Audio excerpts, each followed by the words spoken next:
2023 has had no shortage of pro wrestling news, groundbreaking news that shifted the industry in ways that we did not see ever happening.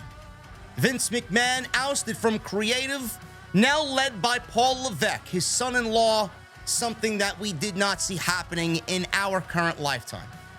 CM Punk fired from AEW after coming out of retirement after 8 years, only to be fired at their biggest show ever, the biggest wrestling show of all time, and then joined WWE after 10 years in something that nobody saw happening in this lifetime again. Now we're looking at WWE in the news, potentially bringing Monday Night Raw to the home of AEW Dynamite on TNT and TBS. Nobody knows if this is legit. Nobody knows when or if this is happening. And then we get this news today about Warner Brothers Discovery, Paramount Global are in talks for a mega merger between the two companies. What does this mean for the pro wrestling landscape? This is coming from Variety, and they are getting their reports from an original report from Axiom publication earlier in the day on Wednesday. Warner Brothers Discovery CEO David Zaslav, One Bill Phil, he's the one guy that called CM Punk Phil Brooks One Bill Phil. David Zaslav met with Paramount Global CEO Bob Bakish in a lunch meeting Tuesday in Times Square in New York City, where they discussed a possible merger, sources stated. Zaslav has also talked with Sherry Redstone, whose National Amusements Inc., NAI, owns a controlling stake in Paramount Global, about a potential combination of the two companies. Reps for Paramount Global and Warner Brothers Discovery declined to comment. Axios first reported these talks earlier on Wednesday. Terms of a possible merger of the companies could not be learned. Both companies have enlisted bankers, but the status of the talks are described as very preliminary. We probably won't see this happen potentially until middle of next year, late 2024. As of the end of Q3, Paramount Global reported long-term debt of $15.6 billion, considerably less than Warner Brothers Discovery, whose debt load stood at $43.5 billion. Now, that is a big number, and people have wondered, well, if they're in debt that much, which has been a talking point for the last several weeks with the talks of Monday Night Raw landing with Warner Brothers Discovery, if they're in debt $43.5 billion, why are they looking to pay Monday Night Raw $387 million a year for the next 5 years? Don't really understand that. Are they going to be looking to pay out Monday Night Raw and AEW? Are they going to house both of the two biggest wrestling promotions in the world right now? How can they do that with debt amounting $44 billion? I don't know. I'm not a businessman, but that doesn't make a whole lot of sense. But in terms of market value, Warner Brothers Discovery is the bigger fish with a market capitalization of $28.4 billion as close of trading on December 20th compared to $10.3 billion for Paramount Global. Warner Brothers Discovery and Paramount would be looking to pool their assets, which span TV, film, and streaming, to gain greater scale and operational efficiencies. Specifically, Warner Brothers Discovery and Paramount would have an interest in combining their Max and Paramount Plus premium streaming services so that they could compete with the likes of Netflix, Hulu, Disney Plus, and YouTube, which right now they are not able to do that and will not be able to do that. Discovery Plus and Paramount Plus will not be able to stand on their own to compete against those other streaming services. So they figured that it would probably be best, and we have a better chance of competing with those services if we combine forces. On the film side, Warner Brothers Discovery would acquire top-tier properties from Paramount Pictures, including The Terminator, Transformers, Mission Impossible, Top Gun, A Quiet Place, which was a great fucking movie. The first one was so good. Teenage Mutant Ninja Turtles, The Godfather, Paranormal Activity. Fun fact about Paranormal Activity, the first time that I watched it, I didn't sleep for 4 nights following watching that movie. I know you guys probably are asking, well, I don't give a shit about that. Continue reading this very engaging and interesting story, JD. I just figured I'd throw that in there. Never again did I watch that movie. Could not sleep for 4 nights. True story.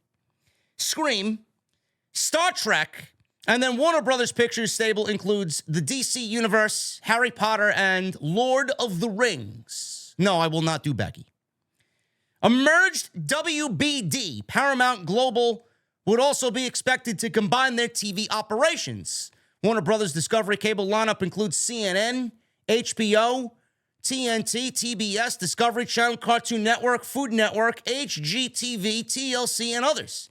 Paramount networks include CBS, Comedy Central, MTV, Nickelodeon, and BET. There's a lot of great channels there. Plus, they would be a absolute mega power in the news department with CNN and CBS joining forces. I wonder what's also happening in Flavortown with the Food Network. I kid. I love Food Network. But also this week, media mogul Byron Allen reached out to Paramount's top brass to extend a $3.5 billion offer to buy BET Media Group, which includes BET, VH1, and the BET streaming service. Warner Brothers Discovery was formed through Discovery Inc.'s acquisition of Warner Media from AT&T, a deal that closed in April 2022. Paramount Global is the result of a merger of CBS and Viacom, a combination driven by Shari Redstone, which closed in December of 2019. Sources said Warner Brothers Discovery senior execs felt like they had to move sooner rather than later to engage in discussions with Paramount Global after the reports of Skydance's interest in buying out Redstone's NAI stake. Now, Paramount management also considered laying off more than 1,000 staffers in early 2024 to cut costs per the Wall Street Journal. I don't know what any of this means. It's way too early to even discuss this, to be quite honest with you, but this is a mega story as far as what we do, as far as what we talk about, and that is professional wrestling. I don't know what's going to happen with Monday Night Raw. I don't. I have within good reason, and I've been told that the deal is imminent. The deal with Monday Night Raw is imminent. Now, I don't know how this pertains to what has already been discussed with Monday Night Raw. If they are already deep in discussions with Warner Brothers Discovery, WWE is. Nick Khan and Triple H have met with Warner Brothers Discovery. They turned him down, Warner did, the first time, and then all of a sudden it picked up steam in the last 3 or 4 weeks. Nick Khan was turned down by Warner in October, and then things drastically changed, and Meltzer put out a vague tweet scaring everybody, saying the landscape is going to change and that this could be groundbreaking, etc., etc. I don't know what this has to do with Monday Night Raw. If they are already in discussions deep, then Monday Night Raw is probably already set to be announced on Warner Brothers Discovery, and Monday Night Raw will be the brand that will get TNT or TBS. Which one? I don't know. Probably TNT. But if that is already done, and then we get the news next year of a merger happening, this actually is going to be better off for AEW in the long run than what we see now. You know, before we even were talking about a potential merger of Paramount and Warner Brothers Discovery, AEW was not dead, but they were going to be in some serious trouble. And we talked about this on TNT. Tony Khan's demeanor in the Ring of Honor presser, at the post-show media scrum, and at the conference call before Ring of Honor Final Battle was one of defeat. Tony Khan already knew what was going on. He knows what's coming. He can't say, he can't divulge, he can't really talk about it. But his body language at the scrum and his tone of voice over the phone during the Ring of Honor conference call with the media was one of a man feeling defeated, one of a man feeling pushed to the side, knowing that he will forever be in second place. Loyalty will only get you so far if you're Tony Khan.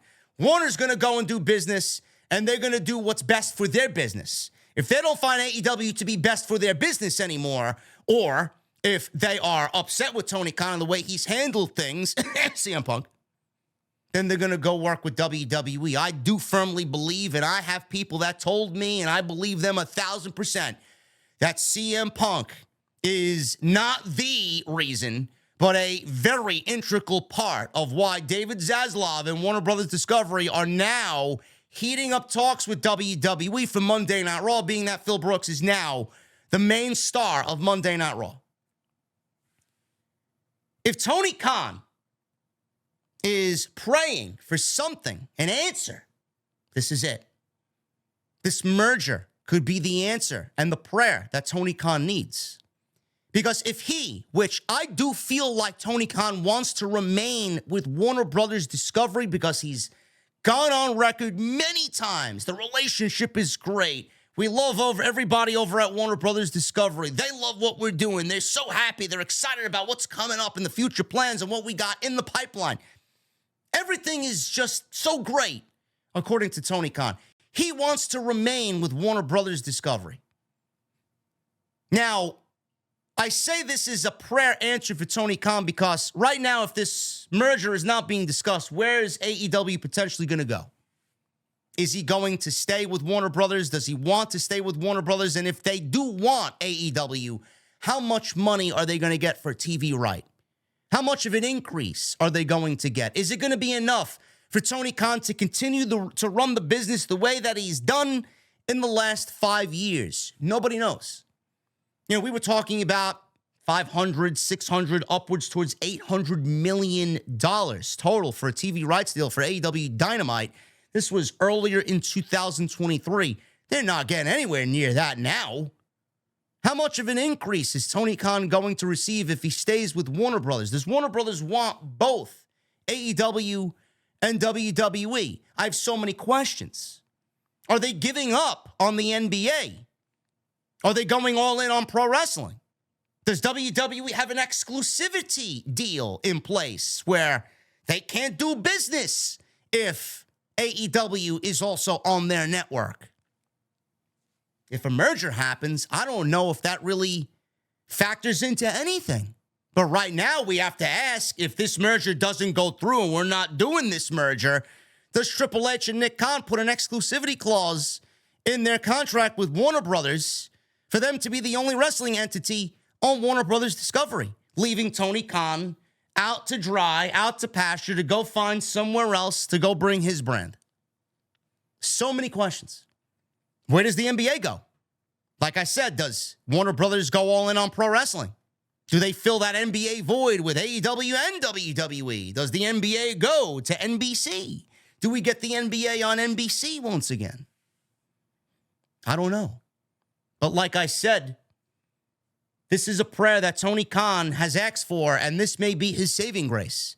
Because if the merger does happen, the way that I see it, if the merger does happen, and we are already in discussions, if it does happen, Monday Night Raw could absolutely end up on TNT TBS, and then Tony Khan could remain with Warner Brothers Discovery, and they would have a home not on the Discovery Network, not on HGTV or any of these other fucking low-level networks. They may actually get a home on Paramount, and they could still remain with the Warner Brothers brand. Raw on TNT, AEW on Paramount. Then Tony can still be in discussions, because this is a big selling point as well. We heard about the streaming deal. AEW is going to 12 pay-per-views next year. And how are they going to do that? Is their fan base going to want to shell out $50 a pop for 12 pay-per-views? I don't think so. The streaming deal has been long talked about. If Tony Khan, this is another question, if Tony Khan doesn't stay with Warner Brothers Discovery, do they still bring the network or the brand, the library, to the network via HBO Max? I don't know. That streaming deal is going to be a big deal for AEW. They need that streaming deal because that's basically their entire back catalog, and that's their entire pay-per-view schedule for the rest of the year. Because I don't know how they're going to operate with 12 pay-per-views. One a month at $50 a pop. I don't know who they expect to pay that type of price for 12 shows a year. I don't. So if WWE lands on TNT, TBS, and this merger does happen, AEW can find themselves still with Warner on Paramount and get a streaming service on HBO Max to bring the AEW library and all their premium live events, their pay-per-views, to HBO Max. This is Tony Khan's saving grace right here.